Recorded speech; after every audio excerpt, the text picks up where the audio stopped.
This class will look at Vroom and motivation theories, goal setting. However, this is a very short class that's just going to look at the bare essentials.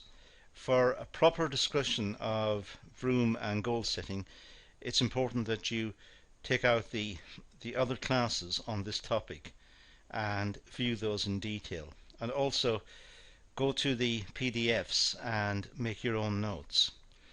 So this is just a very brief introduction, a very short class given just the sentiments of what it's about. And that's the purpose of the class, just to give a feeling for what this is about and enable you to go on to the other classes to make more extensive notes and make a more extensive study of the area. So, Victor Vroom expectancy theory. Well, a theory of motivation that holds that the probability of an individual acting in a particular way depends on the strength of that individual's belief that the act will have a particular outcome. So, our motivation is dependent upon our assessment of the likely outcome. If we feel there's not going to be a big outcome or an appropriate outcome, we're not going to apply ourselves very well to the task. We need to have some sort of confidence that the outcome is going to be good or appropriate or rewarding to enable us to take on the task in the first place. So our motivation is a function of our belief that the outcome will be good. The outcome will justify the effort. It also depends on whether the individual values that outcome. Clearly, if we don't value the outcome, even though there may be a lot of outcome associated with our efforts, if we don't value it, we're not going to try hard to produce it, or we're not going to make an effort to try and get that output. So, very simply, the effort we put into a task will depend on whether we want the outcome. If we want it, we will apply ourselves. If we don't want it, we won't even try. But if we do try, then it must be achievable. We must be able to succeed in our efforts to get that particular outcome. And the amount we get for the effort we expend must make it worthwhile. So it must be worthwhile in undertaking this particular task. Now, these are quite straightforward ideas, but often overlooked when we think of motivation.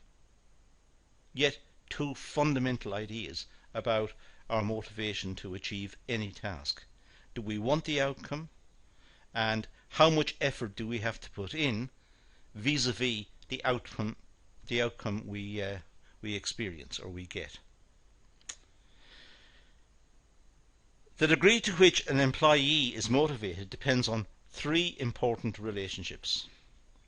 First of all, the link between effort and performance, or the strength of the individual's expectation that a certain amount of effort will lead to a certain level of performance.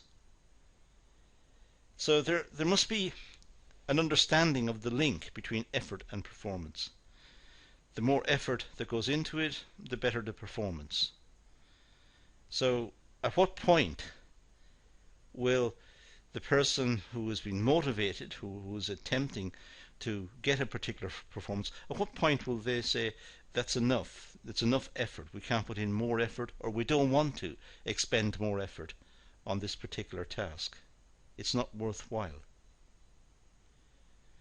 So there is a link between effort and performance, and whenever we undertake an activity, we look at the performance that's necessary to achieve the outcome, and we look at the effort we have to expend to get the outcome. And we're constantly judging whether it's worthwhile.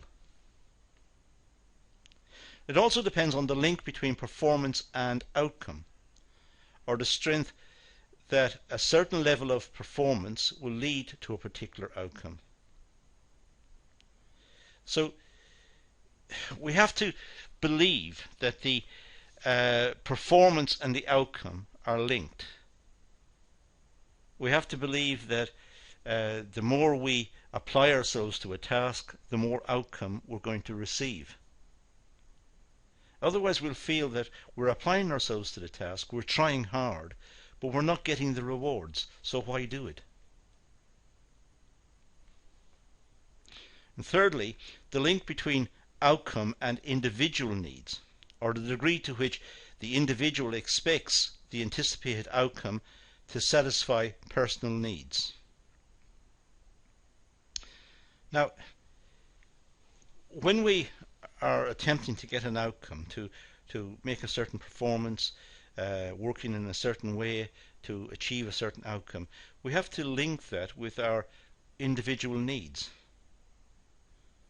The degree to which the individual expects the anticipated outcome to satisfy personal needs. We must work in a way which enables us to see the outcome and see the outcome as desirable in the context of what we need.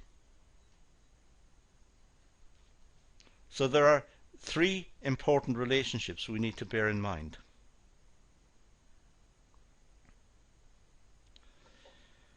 Now let's move to goal setting theory, a theory of motivation based on the premise that an individual's intention to work towards a goal is a primary source of motivation. So it's what gets us to want the outcome. And whatever it is that gets us to want the outcome is our source of motivation. And of course, this can be quite complex. And if we look at it in very simple terms, making the complex simple, if you like, we could be motivated by remuneration, or conditions of work, or status, or self-respect. When we work, we have a goal. We have something that we want to achieve. It could be, as I said, status, or it could be remuneration. Something is driving us to achieve the outcome. And it's important to identify what it is. It may vary from person to person, but we set ourselves goals and we then attempt to achieve those goals. We attempt to achieve the outcome that we want, that we anticipate as what meets our requirements. Now, the theory has three components. Specific goals lead to a higher level of performance. If we're aiming just generally at achieving something, just very generally, the chances are we're not going to be applied, we're not going to work hard. It's a very vague endeavour. If we are very specific about what we want, very specific in the sense that we want certain outcomes and we need to identify the outcomes and they have to meet our requirements, then we will apply ourselves hard to try to achieve those, because we can identify exactly what we want. More difficult goals lead to better performance. If it's something we're trying to get something that's quite easy, we don't try that hard. We don't think it's onerous. We don't plan for it. We don't prepare very much for it. It's something that's easy. If it's difficult, much more planning and much more preparation may go into trying to achieve the outcome. So we may have a better performance when we're trying to get more difficult goals. We're more precise. We want to have good work to show at the end. We have particular tasks that we want to show that we've achieved them and achieved them with good standards. Finally, feedback on progress towards the goal enhances performance. We like feedback as to how we're doing, if we're doing a good job and if we're going about it correctly. We like feedback. We like recognition for what we're doing. And we try to encourage people who are associated with the task or associated with what we're doing to give us feedback and to recognize what we're doing and admire perhaps our efforts, and that will lead to further motivation. So these are the three main components of goal setting theory. Now, as I said at the start, it's a very, very short class, very basic, just to remind you of the importance of this particular area and ask you to go back and pick out the appropriate videos and look at those and make sure you have got up-to-date notes on goal setting and make sure you understand what's meant by it. But that's all we're going to deal with here in this short class, as I said. So let's leave it at that and say thank you for watching.